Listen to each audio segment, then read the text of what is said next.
Hey guys, Travis Flaherty here, DEBT Global Ambassador, and I am privileged to be here today with the DEBT co-founder, Jake Anderson. Travis, thanks for having me. I'm so excited. We're coming to you on site. Tell us a little bit about where we're at.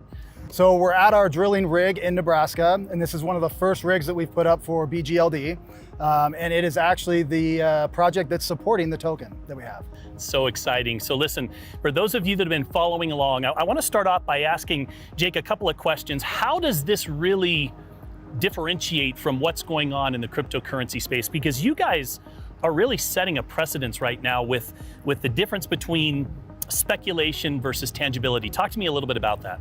Yeah, and so what we really wanted to do is create something that fulfilled a need that we saw in the industry, which is something that created the excitement of some of these, I guess you call them meme tokens, that are out there that have a great upside potential, and everybody likes to see that, but also that has something that's backing the project, much like a utility token or something like that.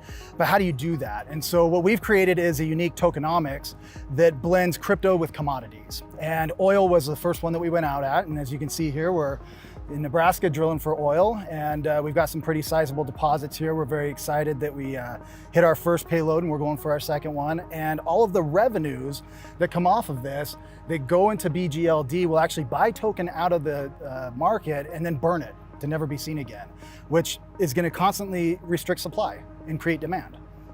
Well, so let's talk a little bit about, so you see the BGLD right here on our hat. So the black gold licenses just sold out. I've got people that are still reaching out going, can you get me just one more? So black gold was your proof of concept, so to speak. Talk to me a little bit about just the history of black gold. Yeah, so we launched black gold back in November of 2021. And so we're coming up on a 1-year anniversary of that. And we started at a price point of 5 zeros and a 1, and we're currently trading at about a penny. And so that's roughly a 10,000% increase in value over the course of a year. And so we're proud about that, but that's really not the height of what we're proud of. What we're proud of is we're actually doing something that's changing the industry as a whole. And we're getting looked at from a lot of different industries, a lot of different companies, because the backing the commodities with the crypto and tying those things together is something that's never been done before. And so far, it's been really good. Well, I want to talk a little bit more about this ecosystem and really how you're impacting the entire cryptocurrency industry, because let's face it, let's go back and even look at the last bull run that the industry had. I mean, there was a lot of speculation, there was a lot of hype, there was a lot of coins where you had celebrities or influencers that were, tweeting about coins that had dogs or foxes or pictures on them, and they had no purpose, no real world value whatsoever. And I think a lot of people got sucked into that. And so, if we look at what you're doing, some would even say that it's kind of like the dollar when it was backed by gold before it was removed from the gold standard. Yeah, similar. And we know what's happened to the dollar in the last 50 years or so when it comes to the value. So you guys are, I think that the cryptocurrency industry as a whole is really looking for more substance as we move forward to bring in that credibility factor. How do you see yourselves playing a role in that as we move forward? If I could narrow it down into one thing, it's stored value. And that's really the key. Anything that's considered a currency should have stored value. It shouldn't lose 90% of what it's worth over the course of 50 years. So a lot of people during times like this, they'll flee to gold, silver, and some of these things that actually have appreciation and value. And that's what we're trying to create here, is the digital format of that. And so our tokens are all supported by commodities and or digitally linked to the commodity itself, in the case of gold, silver, and palladium. But with oil, it's backed by the projects. And so this is one of 4 rigs that we have that are in the process of either being set up or are currently drilling, and there's many more coming. Well, and to have a cryptocurrency portfolio prior to your ecosystem, I have to go out and buy different projects and ultimately hold all my coins in a wallet or some type of an exchange. But you guys have really given people the ability to be able to participate in many different projects, some that are moderate risk, some that are a little bit more aggressive. What are some of the projects that you guys have recently just rolled out? So if we start at the beginning, we have black gold. We have a project called digitally linked gold. That's a little bit different. That's more of what you would call a conservative, because every token that's minted is actually tied directly to a gram of gold. And so with that, you have 3 choices. You can either hold it, you can sell it, or you can redeem it. In other words, every token that a DGL or DLG miner mints, you can actually redeem for the physical counterpart. Now, since nobody's going to take the physical counterpart of a 55-gallon drum of oil, it allows us to play with the tokenomics a little bit differently and give a little bit more of an upside potential. And so what happens there is we have an initial total supply of coin that's allocated, and every time that money comes off of one of these rigs, it goes and buys that supply out of the marketplace and burns it forever, which is going to constantly reduce the supply, but also increase the demand.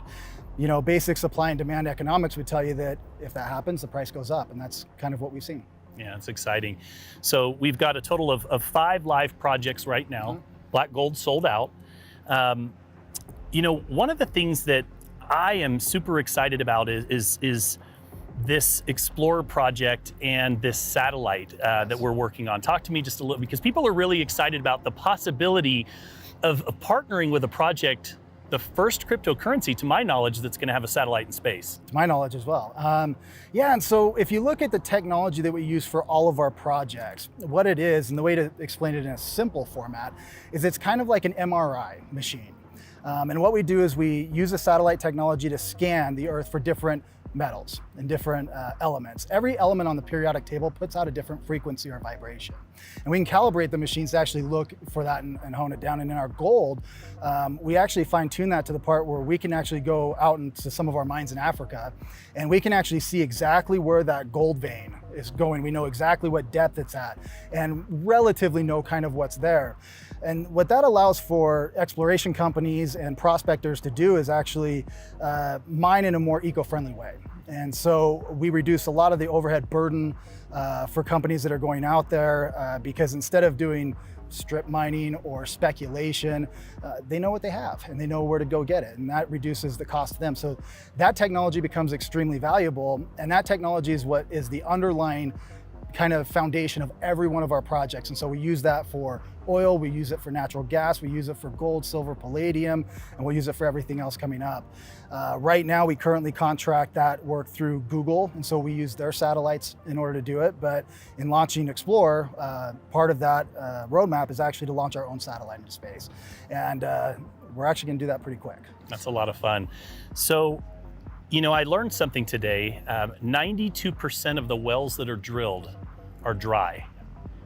And that's not very eco-friendly. No. So, you know, you guys are doing a lot on the eco-friendly side of things to be able to help people to pinpoint these projects with incredible accuracy. And that allows them to not only save a ton of money, which is essentially why they would potentially want to partner with you, but it's also great for the Earth as well. It is. So that box here has accomplished a huge milestone over the last week or so. You just hit how many licenses sold? We just broke 1 million licenses sold. 1 million licenses in 19 countries around the world. In 10 months? In 10 months. Guys, the best predictor of future performance is past performance. Now, with that being said, there are no guarantees in anything that we do here, but I do want to say this: success leaves clues. And I can tell you, I could not be more excited and more proud to be aligned with you guys with this project, and could not be more excited to see where the next 12 months takes us. So with that, Jake, thank you so much for your time, Travis, for having pleasure. me out here today. I appreciate it. It's been fun.